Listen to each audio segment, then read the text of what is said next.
10 বছরে কুড়িগ্রামের সোনাহাট স্থলবন্দরে ইমিগ্রেশন ব্যবস্থা চালু না হয় ভারতে যেতে বুড়িমারি স্থলবন্দর ব্যবহারে ভোগান্তির শিকার ব্যবসায়ীরা। দেখছিলেন বিআরবি কেবল সংবাদ শিরোনাম, এবারে বিস্তারিত খবর। 10 বছরেও ইমিগ্রেশন ব্যবস্থা চালু হয়নি কুড়িগ্রামের সোনাহাট স্থলবন্দরে। এর ফলে আমদানি রপ্তানি কাজে ভারতে যেতে হলে ব্যবসায়ীদের বুড়িমারি স্থলবন্দর ব্যবহার করতে হয়। এতে ভোগান্তির পাশাপাশি অর্থ ও সময় অপচয় হচ্ছে তাদের। তবে শিগগিরই ইমিগ্রেশন কার্যক্রম চালুর আশ্বাস দিয়েছে বন্দর কর্তৃপক্ষ। কুড়িগ্রাম জেলা প্রতিনিধি শফিকুল ইসলাম বেবুর রিপোর্টে রয়েছে বিস্তারিত। 2013 সালের সেপ্টেম্বরে দেশের 18তম স্থলবন্দর হিসেবে যাত্রা শুরু করে কুড়িগ্রামের সোনাহাট স্থলবন্দর। চালুর পরই ব্যবসায়ীদের কাছে জনপ্রিয় হয়ে ওঠে বন্দরটি। এই বন্দরে দীর্ঘ 10 বছরেও চালু হয়নি ইমিগ্রেশন কার্যক্রম। তাই ব্যবসার কোনো কাজে ভারতে যেতে গেলে অনেক দূর ঘুরে বুড়িমারি বন্দর দিয়ে যেতে হয়। এতে দুর্ভোগের পাশাপাশি অর্থ ও সময় অপচয় হচ্ছে ব্যবসায়ীদের। আমাদের এখানে যদি ইমিগ্রেশনটা এমার্জেন্সি হয়, আমরা ব্যবসায়িকভাবে অনেক উন্নতি করবো, ইভেন গভর্নমেন্ট অনেক রেভিনিউ পাবে। ইমিগ্রেশন হলে আমরা ব্যবসায়িকরা সকলরা সুযোগ সুবিধা পাবো। আমরা দিনে পার্টির সাথে আলাপ আলোচনার মাধ্যমে মাল আনতে পারবো। এই মন্ত্রণালয়ের সংশ্লিষ্ট সকল কর্মকর্তা তথা ঊর্ধ্বতন লোকজনের কাছে এটাই আশা রাখবো যেন অতি সত্বর আমাদের এই পোর্টের ইমিগ্রেশন ব্যবস্থা চালু। ব্যবসায়ী নেতারা বলছেন, এ নিয়ে সংশ্লিষ্ট দপ্তরে যোগাযোগ করা হলেও কোনো ফল পাওয়া যাচ্ছে না। ফলে অনেক ব্যবসায়ী এই বন্দর থেকে মুখ ফিরিয়ে নিচ্ছেন। এখানে যে অবকাঠামো রয়েছে সে অবকাঠামোতে তাদের যে পোস্টিং বা ইমিগ্রেশন পুলিশের জন্য যেটি ব্যবস্থা নেওয়ার দরকার, ইতিমধ্যে পুলিশ প্রশাসন সেটি নিচ্ছে। আমরা ভারতের সঙ্গে যোগাযোগ করেছি এবং ইন্ডিয়ান যে বাংলাদেশের অ্যাসিস্ট্যান্ট হাই কমিশনার যে গুয়াহাটিতে আছে তিনিও এটার পদক্ষেপ নিচ্ছেন যে যাতে এই জিনিসটাকে দ্রুত করা যায়। শিগগিরই প্রয়োজনীয় ব্যবস্থা নেওয়ার কথা জানালেন জেলা প্রশাসক। এখন এটি আসলে দুই দেশের সিদ্ধান্তের বিষয়, একক সিদ্ধান্তের প্রেক্ষিতে এটি চালু করা সম্ভব না।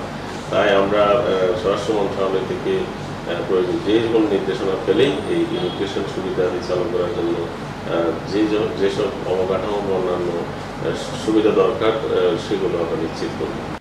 কুড়িগ্রাম সোনাহাট স্থলবন্দরে ইমিগ্রেশন চালু হলে এ বন্দর দিয়ে বাড়বে আমদানি রপ্তানি, বাড়বে সরকারের রাজস্ব আয়, এমনটাই প্রত্যাশা সংশ্লিষ্টদের। Bangla vision news desk. Ireland Pakistan টি-20, মোহাম্মদ রেজওয়ান ও ফখর জামানের রেকর্ড জুটিতে আয়ারল্যান্ডকে দ্বিতীয় টি-20তে হারিয়েছে পাকিস্তান। রবিবার ডাবলিনে 194 রানের লক্ষ্যে নেমে 19 বল হাতে রেখে 7 উইকেটে জয় পায় বাবর আজমরা। 3 ম্যাচে সিরিজে 1-1 সমতায় ফিরল। ডাবলিনের ক্যাসেল অ্যাভিনিউতে শুক্রবার 182 রান করে 5 উইকেটে হেরেছিল পাকিস্তান। তাই দ্বিতীয় টি-20তে টস জিতে আয়ারল্যান্ডকে ব্যাটিংয়ে আমন্ত্রণ জানায় বাবর। আইরিশরা 7 উইকেটে 193 রান করে।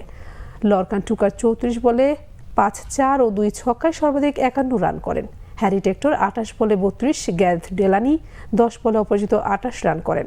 শাহিন শাহ আফ্রিদি 4 ওভারে 49 রান নিয়ে 3 উইকেট নেন। পাকিস্তানকে 13 রানের মধ্যে সাইম আয়ুব ও বাবরকে হারানোর পর আর পেছনে তাকাতে হয়নি। রেজওয়ান ও ফখর 78 বলে 140 রানের জুটিতে সহজ জয়ের ভিত তৈরি করে দেয়। পাকিস্তানের টি-20 ক্রিকেটে তৃতীয় উইকেটের জুটিতে এটাই সর্বোচ্চ রান। আগের রেকর্ডটি ছিল রেজওয়ান ও হায়দার আলীর 105 রানের। ফখর 40 বলে 6টি করে 4 ও ছক্কায় সর্বোচ্চ 78 রান করেন। তার বিদায়ের পর রেজওয়ানের সঙ্গে আজম খানের 15 বলে 42 রানের অবিচ্ছিন্ন জুটিতে 16 ওভার 5 বলে 3 উইকেট হারিয়ে লক্ষ্যে পৌঁছায় পাকিস্তান। ম্যাচ সেরা রেজওয়ান 46 বলে 6-4 ও 4 ছক্কায় 75, আজম 1-4 ও 4 ছক্কায় 30 রান করেন। আইপিএল টি-20 প্রথম 8 ম্যাচে মাত্র একটি জয়। চলতি আইপিএলে রয়্যাল চ্যালেঞ্জার্স বেঙ্গালুরু শেষ দেখে ফেলেছিলেন অনেকেই। সেই দলটাই জিততে পারল 5টি ম্যাচ। রবিবার দিল্লি ক্যাপিটালসে 47 রানে হারিয়ে প্লে অফ খেলোয়াড়ের স্বপ্ন জিয়ে রাখল ফাফ ডু প্লেসিস বিরাট কোহলিরা। বেঙ্গালুরু এম চিন্নাস্বামী স্টেডিয়ামে টস হেরে ব্যাটিং পাওয়া বেঙ্গালুরু এদিন 9 উইকেটে 187 রান করেন। সর্বোচ্চ 52 রান রজত পাতিদারের।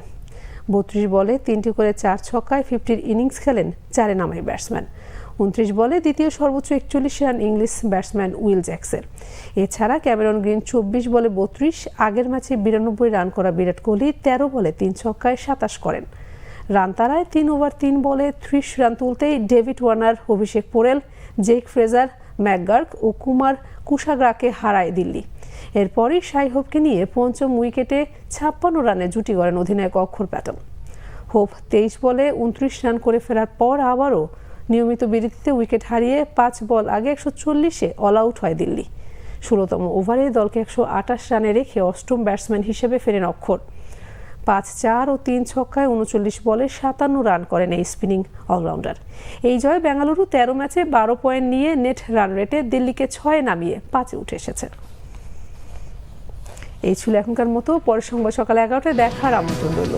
এছাড়া বাংলাদেশের সংবাদ এবং সংবাদ সংশ্লিষ্ট অনুষ্ঠান দেখতে ভিজিট করুন www.bbnews24.com ও facebook.com/বাংলাদেশ নিউজ এবং সাবস্ক্রাইব করুন youtube.com/বাংলাদেশ নিউজ।